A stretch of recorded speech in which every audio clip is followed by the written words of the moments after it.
Hello everybody. In this video we'll be covering one of the sections in chapter 7 of our textbook entitled Chemical Reactions. In this video we're going to be discussing how we classify reactions. So one way to classify reactions is based on the process that happens, and that's exactly what we've been doing in the last few videos. We have been classifying all chemical reactions into precipitation, acid-base, gas evolution, and oxidation-reduction reactions. Each of these has subclassifications, and this isn't exactly exhaustive. There's other chemical reactions that aren't any of these. But this is one strategy for classifying chemical reactions. Another scheme classifies the reactions by what the atoms do. Okay, they're just more of a generalized way of approaching the thing. So we have synthesis ones. This is where we're going to combine two species together. Decomposition. This is where one material breaks up into two different things. Displacement. This is where they exchange some part between two species. And double displacement. This is where they exchange both parts. Each one gives something up and takes something on in the process. And we have a different sort of taxonomy that's associated with that. Synthesis reactions can also be known as composition or combination reactions, two things combining together. Two or more reactants combined together to make one product. Usually some sort of simpler substance is combining together. Here are some examples of combination reactions. This is the oxidation of carbon monoxide to form carbon dioxide. Combustion reactions like magnesium combustion is an example of a synthesis reaction. And there's a lot of different kinds that you can sort of relate together. This would actually be like an ionic reaction, where these two combine together to form this kind of more complicated looking salt than what we've been dealing with. Decomposition reactions, usually a larger molecule is broken apart into smaller molecule or its elements. And this usually involves the addition of energy into the molecule because we have to break bonds. And when we break bonds, that requires energy. Often you're going to be able to recognize these because they have only one reactant that breaks up into two or more products. So here are some examples. We have iron chloride, and when we apply electricity to it, we get reduction of that iron from iron 3 to iron 2. We're going to liberate some chlorine gas.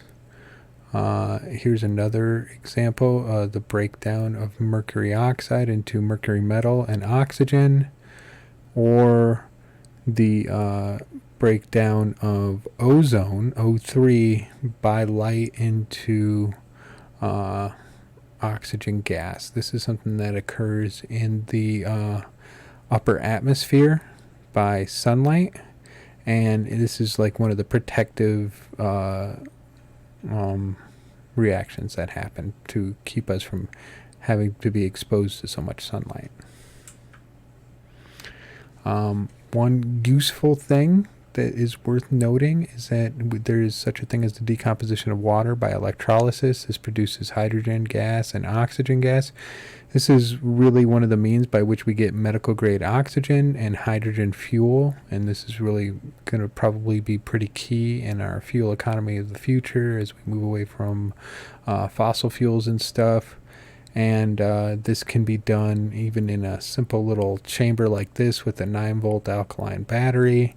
And basically you pass electricity through water and it will decompose down into the gases that make it up. Single displacement reactions, these are reactions that involve one atom displacing another and replacing it in a compound. In the reaction with zinc and hydrochloric acid, we get zinc chloride and hydrogen gas. The atom zinc displaces the hydrogen from the compound. So we can see that we had hydrogen here, now we're going to have zinc. Another examples are iron oxide with aluminum to make aluminum oxide and iron metal. Sodium and water to produce sodium hydroxide and hydrogen gas. You guys may have seen this reaction before. If you take zinc metal and you add it to a solution of copper, a solution that contains a copper ionic species that's soluble, you're going to form copper solid, and you're going to release some zinc chloride. This is actually how they make pennies. Pennies now, they used to be made out of solid copper, but now they take a zinc slug and they dip it down into a solution that contains copper, and the copper automatically will plate onto it. So in a double displacement reaction, two ionic compounds exchange ions. We saw this in our precipitation reactions. This may be followed up by a decomposition, like in our gas generating gas evolution reactions that we saw earlier. And again, precipitation, acid base, and gas evolving reactions are usually a double displacement reaction. A couple of examples of double displacement reactions.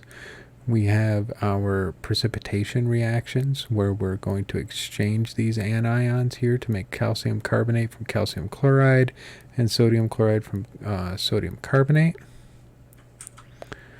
We have our acid-base reactions. Barium hydroxide and nitric acid forms barium nitrate and water.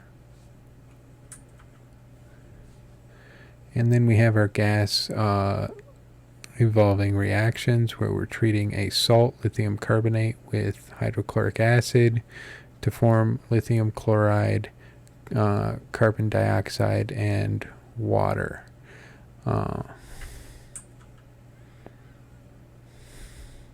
I'd like to see if we can classify these reactions. I'll give you guys a moment to attempt each one. So this first one is a single displacement.